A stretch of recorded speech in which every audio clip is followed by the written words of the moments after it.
नेपालको सार्वभौम सत्ता र राजकीय सत्ता नेपाली जनतामा निहित रहेको नेपाली जनतामा निहित रहेको नेपालको संविधानप्रति पूर्ण वफादार रही सत्यनिष्ठापूर्वक प्रतिज्ञा गर्दै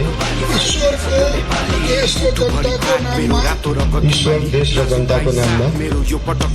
लिन्छु कि प्रधानमन्त्री पदको जिम्मेवारी प्रचलित कानूनको पालना गरी मुलुक र जनताको भलो चिताई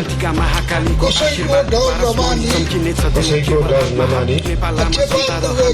पक्षपात नगरी पूर्वाग्रह वा खराब भावना नदी इमानदारीका साथ गर्नेछु र आफ्नो कर्तव्य पालनको सिलसिलामा आफूलाई जानकारीमा आएको कुरा